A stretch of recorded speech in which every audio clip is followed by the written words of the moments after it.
Hello सबैजनालाई। फेरि पनि आज हामी एउटा विषयमा कुरा गर्नेछौँ जुन हामी निरन्तर गर्दै रहेका छौँ। धार्मिकताका स्वभावले, नयाँ स्वभावले हामी कसरी भर्न सकिन्छौँ भन्ने विषयमा आज हामी प्रार्थनाका चार तरिकाहरूको विषयमा हामी कुरा गर्नेछौँ। हामीले सदैव कुरा गरेको विषय के हो भन्दाखेरि शान्तिमा जिउनु सजिलो कुरा हो, आनन्दमा जिउनु सजिलो कुरा हो, प्रेममा जिउनु सजिलो कुरा हो, पारिवारिक मेलमिलापमा जिउनु सजिलो कुरा हो। बेठिक व्यक्तिहरूसँग रहन पनि हामीलाई सजिलो हुन्छ जब हामी जीवन जिउने कलालाई सिक्नेछौँ, जब हामी आफ्नो हृदयलाई ठिक बनाउने, आफ्नो हृदयलाई ठिक तरिकाले व्यवहार गर्ने विषयमा हामी सिक्नेछौँ, तब हाम्रो निम्ति जीवन जिउनु बडो सजिलो हुन्छ। आज हामी कुरा गर्नेछौँ, विशेष गरी आज हामी धार्मिकताका स्वभावलाई हामी प्रार्थनाका चार तरिकाहरूबाट धारण गर्ने, अर्थात् धार्मिकता भनेको हामीले पहिला पनि कुरा गरिसकेका छौँ। दाइकायोस, तेस्देक, जेदेक पनि भन्छ कसैले। यो भनेको स्वभाव हो। यो भनेको वास्तवमा यो धार्मिकता भनेको मानिसको स्वभाव होइन। धार्मिकता भनेको परमप्रभु परमेश्वरको स्वभाव हो। अनि त्यो परमेश्वरको स्वभाव जुन यो नयाँ करारमा सितैको उपहार भनेको छ, हामीलाई धार्मिकताको कमारा हुनुपर्छ, अर्थात् धार्मिकताको स्वभाव हामीले लिएर जिउन सक्छौँ भन्ने कुरा भनिएको छ। त्यसलाई हामीले चार किसिमले, प्रार्थनाका चार तरिकाहरूबाट, प्रेम, आनन्द, शान्ति, धैर्य, दया, भलाइ, विश्वस्ता, नम्रता, संयम, यी सिद्ध स्वभावहरूलाई हामी कसरी भरेर जान सक्छौँ वा ती स्वभावहरूमा कसरी हामी जिउन सक्छौँ, आज हामी यो कुरालाई हामी प्रार्थनाका चार तरिकाहरूबाट हामी सिक्ने प्रयास गर्नेछौँ। पहिलो तरिका के हो भन्दाखेरि आफ्नो पुकाराहरू परमेश्वरमा राख्नु। अनि यो प्राय हामी सबैजनाले गर्छौँ र गर्नुपर्छ। हरेक दिन हामीले प्रार्थना गर्न सिक्नुपर्छ। प्रार्थना भनेको एउटा परमेश्वरको इच्छा थाहा गर्ने माध्यम हो। प्रार्थनामा हामी आफ्ना कुराहरू परमेश्वरमा राख्छौँ, परमेश्वरका इच्छाहरूलाई हामी माग्छौँ। धर्मशास्त्रले हामीलाई निरन्तर प्रार्थना गर भन्ने विषयमा सिकाउँदछ। पहिलो कुरा, आफ्ना कुराहरू परमेश्वरमा राख्नु, परमेश्वरमा माग्नु। हामीलाई थाहा छ कि परमेश्वरको वचनका खण्डहरू जहाँनिर भन्दछन् कि माग त दिइनेछ, खोज त भेट्टाउनेछौ, गजगचाउँदो ढोका तिमीहरूको निम्ति ढोका उघारिनेछ। बाइबलले हामीलाई माग्नको निम्ति उत्साह दिएको छ। येशू ख्रीष्ट आफैले सिकाउनु भएको छ। परमप्रभु असल परमेश्वर, उहाँ दिनुहुने परमेश्वर, उहाँ धार्मिकताले भर्नुहुने परमेश्वर हुनुहुन्छ। लुका 11 अध्यायको 13 पदमा त्यहाँनिर भनिएको छ कि यदि हामीले परमप्रभुसँग माग्यौँ भनेदेखि उहाँले प्रशस्त गरी हामीलाई पवित्र आत्मा दिनुहुन्छ। माग्नेहरूलाई प्रशस्त गरी पवित्र आत्मा दिनुहुन्छ। अनि वास्तवमा धार्मिकता भनेको पावलको पत्रहरूमा देख्न सक्दछौँ कि पवित्र आत्माको स्वभाव हो। यो परमेश्वरको स्वभाव हो। पवित्र आत्माको फलहरू जुन 9वटा फलको विषयमा व्याख्या गरिएको छ, प्रेम, आनन्द, शान्ति, धैर्य, दया, भलाइ, विश्वस्ता, नम्रता, संयम, यो भनेको खासमा वास्तवमा पवित्र आत्माको स्वभाव हो। यस कारणले गर्दाखेरि हामीले माग्यौँ भनेदेखि परमेश्वरले प्रशस्त मात्रामा पवित्र आत्मा दिनुहुन्छ। आत्मा आएपछि आत्माको स्वभाव पनि आउँछ। मैले फेरि भने, आत्मा आएपछि आत्माको स्वभाव पनि आउँछ।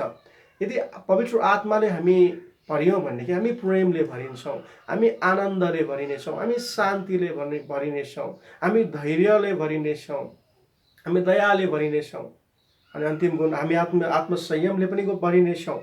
अर्थात् हामी आफूले आफूलाई स्वभाव र नियन्त्रण गर्न सक्नेछौँ। यस कारणले गर्दाखेरि पवित्र आत्मासँग आत्माको फल र धार्मिकता आउँदछ। यस कारणले गर्दाखेरि पहिलो कुरा, हामीले धार्मिकताको निम्ति प्रार्थना गर्नुपर्छ। परमेश्वर, मलाई पवित्र आत्माले भर्नुहोस्, तपाईँका स्वभावहरूले भर्नुहोस्, मलाई दिनदिनै नवीकरण गर्नुहोस् भनेर हामीले उहाँसँग पुकारा गर्नु आवश्यकता छ। यो विषयमा विभिन्न ठाउँमा लेखिएको छ कि हामीले परमेश्वरसँग माग्नुपर्छ, हामीले निरन्तर प्रार्थना गर्नुपर्छ।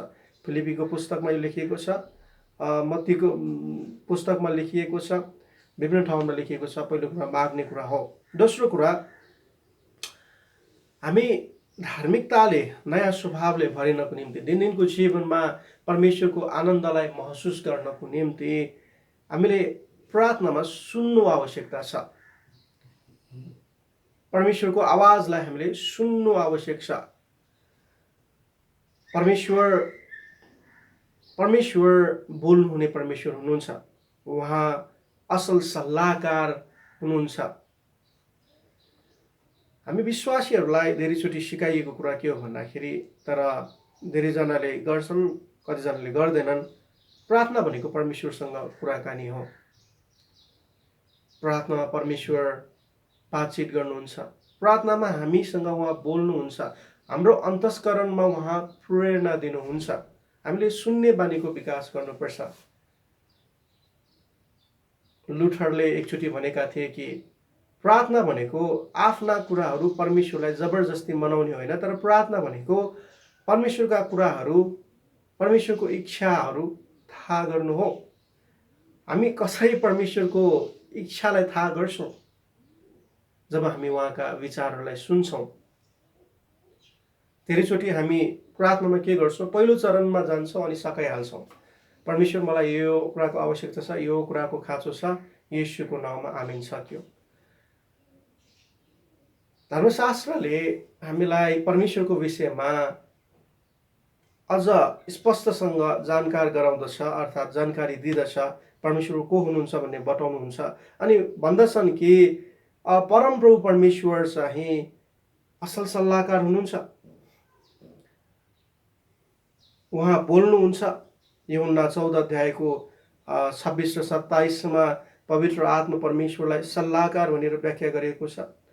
अनि त्यस्तै गरी अरू विभिन्न खण्डहरूमा पनि पवित्र आत्मालाई सल्लाहकारको रूपमा व्याख्या गरिएको छ। सल्लाहकारले के गर्छ? सल्लाहकारले पक्कै पनि सल्लाह दिनुहुन्छ, विचार दिनुहुन्छ, उहाँ बोल्नुहुन्छ। के हामीले उहाँका विचारहरूलाई मौनता साथ सुन्ने बानीको विकास गरेका छौँ? के हामीले उहाँको विचारलाई थाहा गरेका छौँ? कलसी 1 अध्यायको 29मा पौल भन्दछन् कि मेरो अन्तस्करणमा जोडसँग प्रेरणा दिनुहुने, परमेश्वरको व्याख्या गरेको छ त्यहाँनिर।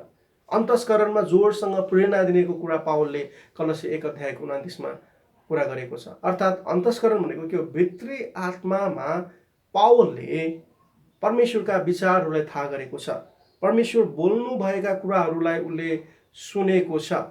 यस कारणले गर्दाखेरि हामीले दोस्रो चरणमा जान्नुपर्ने कुरा चाहिँ के हो भन्दाखेरि, परमप्रभुका विचारहरूलाई थाहा गर्नु, परमप्रभुका विचारहरूलाई सुन्न सिक्नु, यो हामीले गर्नुपर्ने दोस्रो काम हो। जब हामी उहाँका विचारहरू सुन्न थाल्छौँ, उहाँका विचारहरूले हामी भरिँदै जान्छौँ, हामी प्रेमले भरिँदै जान्छौँ, हामी शान्तिले भरिँदै जान्छौँ, जो हामी आनन्दमा जिउन सिक्दै जानेछौँ। किनकि परमप्रभुले उहाँका विचारहरू प्रकट गर्नुहुन्छ। कसैले दुष्टका विचारहरू सुन्दै गयो भनेदेखि दुष्टका स्वभावमा ऊ परिवर्तन हुँदै जान्छ। कसैले पवित्र आत्माका विचारहरू सुन्दै गयो भनेदेखि पवित्र आत्माका स्वभावमा परिवर्तन गएको हुन्छ। ऊ शान्तिमा परिवर्तन भएको हुन्छ। उसका विचारहरू आनन्दमा परिवर्तन भएको हुन्छ। उसले आफ्नो जीवनमा धैर्य गर्न सिकेको हुन्छ। यस कारणले गर्दाखेरि सुन्ने बानीको विकास गर्नुहोस्, मौन बस्न सिक्नुहोस्। दुईजना मान्छेहरू एकैचोटि बोल्न मिल्दैन। यदि तपाईँले कसैको कुरा सुन्न चाहनुहुन्छ भनेदेखि तपाईँ मौन बस्न सिक्नुपर्छ अनि आफ्नो मस्तिष्कलाई, आफ्नो विचारलाई बोलिरहेको व्यक्तिमा ध्यान केन्द्रित गर्नु आवश्यकता छ। मैले यस्तो पास्टरहरूको विषयमा सुनेको छु। कोही हिँड्दाखेरि बिहान हिँड्ने गर्छन् अनि हिँड्दाखेरि उनीहरूले परमेश्वरको विचारलाई थाहा गर्छन्। कसैले प्रार्थना गरेर मौन बस्ने गर्छन् अनि त्यसरी परमेश्वरको विचारले थाहा गर्छन्। परमेश्वर हरेक समय बोल्नुहुन्छ, आत्माको विचार हुन्छ। हामी बोल्छौँ, हाम्रो विचार छ, किनकि हामीसँग आत्मा छ। यदि शरीर र आत्मा छुट्यो भनेदेखि त्यो मान्छेको विचार हुँदैन। तपाईँले त्यो व्यक्तिलाई सोध्न सक्नुहुन्न, है, जो चाहिँ मृत छ, जसको आत्मा छैन, तपाईँ के विचार गर्दै हुनुहुन्छ?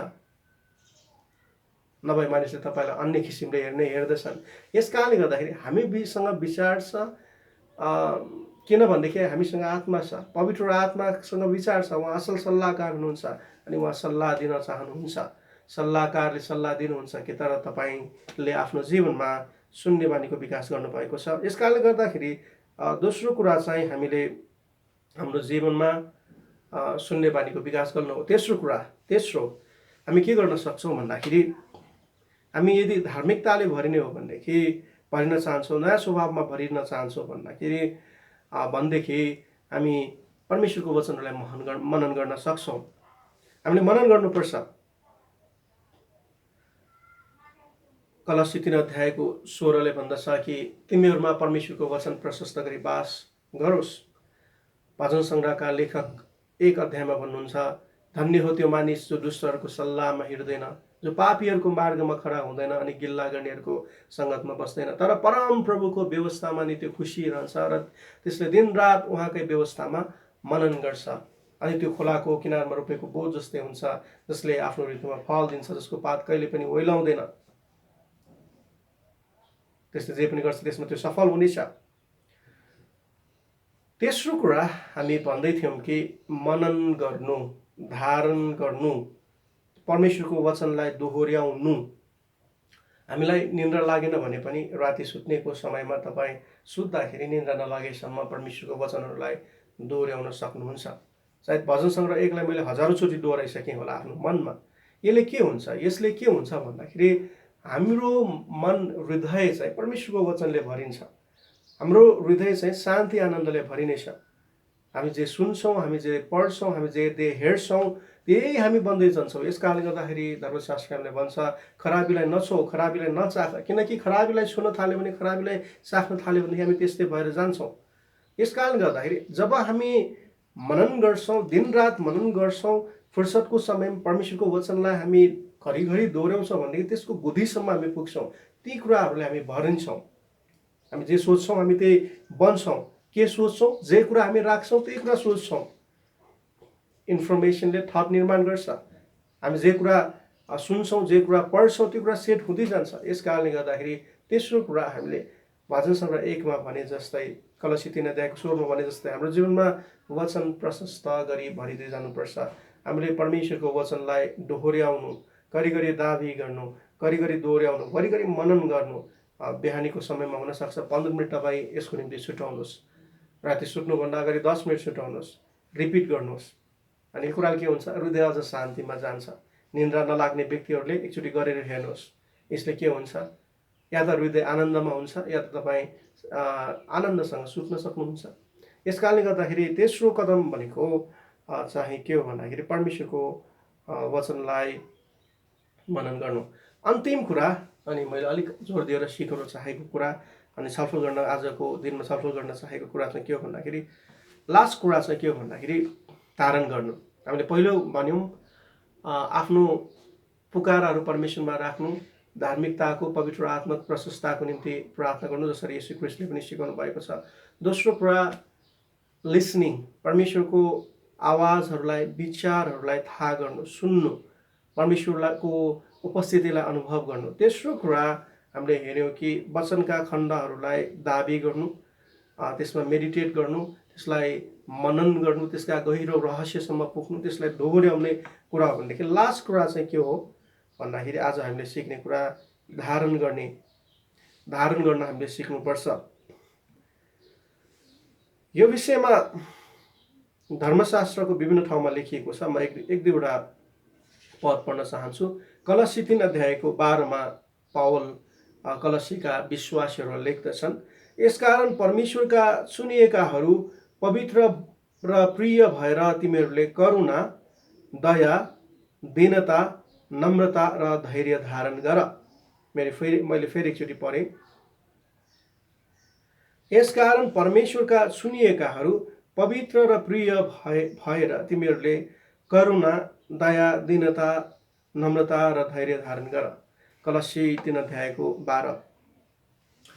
पावलले यहाँनिर भनेको कुराहरू पवित्र आत्माका फलहरू हुन्। पावलले भनेका कुराहरू यहाँनिर भनिएका कुराहरू नयाँ स्वभावहरू हुन्। अनि पावल भन्दछन् कि हामीले यी स्वभावहरू धारण गर्नुपर्छ, धारण गर्न सिक्नुपर्छ। करुणा, दीनता, दया, नम्रता, यी भनेका स्वभावहरू के हुन्? धैर्य, यी भनेको हामीले अगाडि भने जस्तै धार्मिकताका स्वभावहरू, यी भनेका पवित्र आत्माका फलहरू हुन्। हामीले यी कुराहरूलाई धारण गर्न सिक्नुपर्छ। कसरी गर्न सक्छौँ धारण? हामी धारण भनेको पुट योर सेल्फ भन्छ इङ्ग्लिसमा। यो भनेको पहिरिनु हो। यो भनेको एक किसिमले यस्ता प्रकारका स्वभावहरूमा विश्वस्त भएर जिउनु हो। हामीले एक तरिका चाहिँ आज हामी सिक्नेछौँ। यसलाई धारण गर्ने तरिका चाहिँ के हो भन्दाखेरि यसलाई दाबी गर्नु, यसलाई स्वीकार गर्नु, यसमा हामी एक भउनु चाहियो। यसरी हामी धारण गर्न सक्छौँ। पावल अर्को ठाउँमा भन्दछन्, साथै विश्वासको ढाल उठाऊ जसबाट तिमीहरू दुष्टको सबै अग्निबाण निभाउन सक्नेछौ। एफिसी 6:16। विश्वासको ढाल उठाऊ दुष्टका अग्निबाणहरू निभाउनको निम्ति। शैतानले कसरी काम गर्छ? शैतानले धेरैचोटि मानिसहरूको हृदयलाई बहकाउन खोज्छ। यसकारणले गर्दाखेरि प्रकाशको पुस्तकमा बहकाउने, सारा संसारलाई बहकाउने आत्मा भनेर व्याख्या गरिएको छ। आदम र हव्वालाई सुरुमा बहकाइएको छ।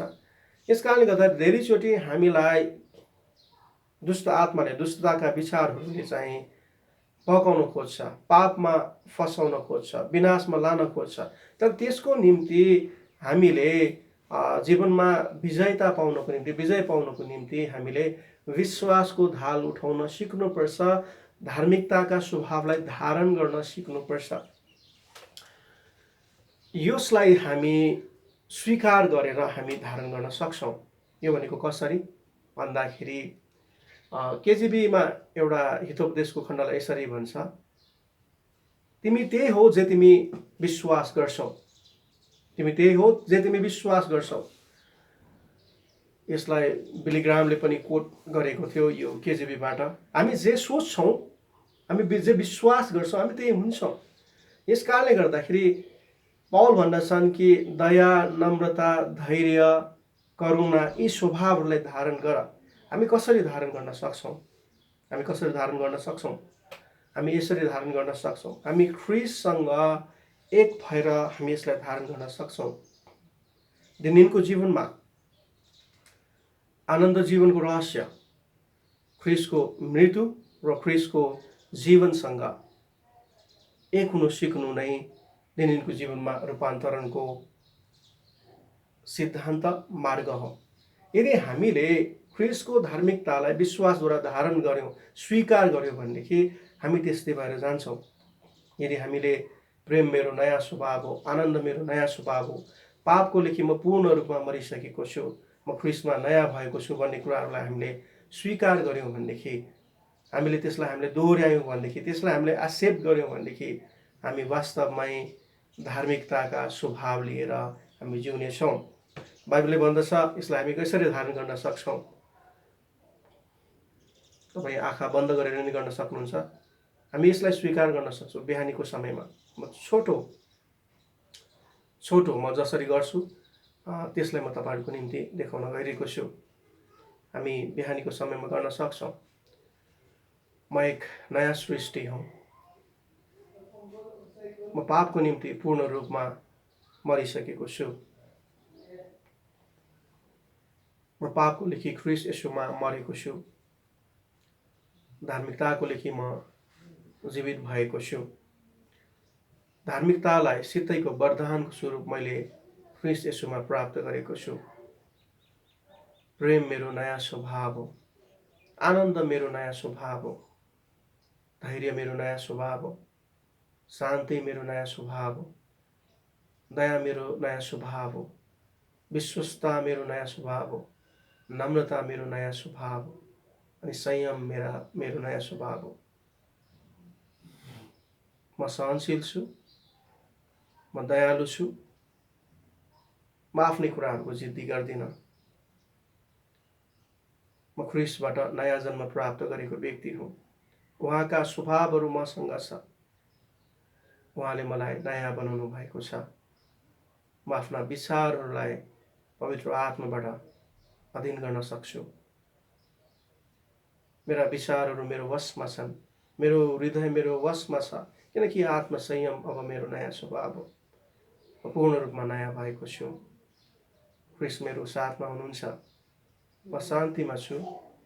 म आनन्दमा छु। आनन्द मेरो नयाँ स्वभाव हो। शान्ति मेरो नयाँ स्वभाव हो। म परम प्रभुद्वारा परम प्रभुको निम्ति बनिएको हुँ। उहाँको साथमा म सधैँभरिको निम्ति एक दिन हुनेछु। उहाँसँग नयाँ पृथ्वीमा म सधैँको निम्ति एक दिन हुनेछु। मेरो आत्मालाई परमेश्वरले पापबाट मुक्त गर्नुभएको छ अनि धार्मिकताले मलाई भर्नु भएको छ। येशूको नाममा आमेन। हाम्रो दैनिक जीवनमा हामी यसरी केही समय 1-2 मिनट लिएर 5-10 मिनट हामी धारण गर्न सक्छौँ। हामीले जान्नुपर्ने कुरा चाहिँ के हो भन्दाखेरि दिनमा हरेकचोटि हामी कतिचोटि तपाईँ विचार गर्नुहोस्, हाम्रो विचारहरूलाई दुष्टका विचारहरूले वा नकारात्मक विचारहरूले अधीन गर्न खोज्छ। तिमी केही पनि होइनौ, रिस तिम्रो स्वभाव हो, घमण्ड तिम्रो स्वभाव हो, तिम्रो जीवनमा शान्ति छैन, हुने पनि छैन, तिम्रो जीवनका सबै कुराहरू बेठिक छन्,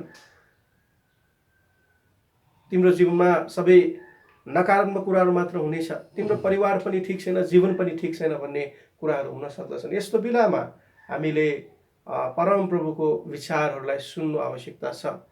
परम प्रभुको विचारलाई थाहा गर्नु आवश्यकता छ अनि दाबी गर्नु आवश्यकता छ। मेरो जीवनमा सबै कुरा असल नै हुनेछ।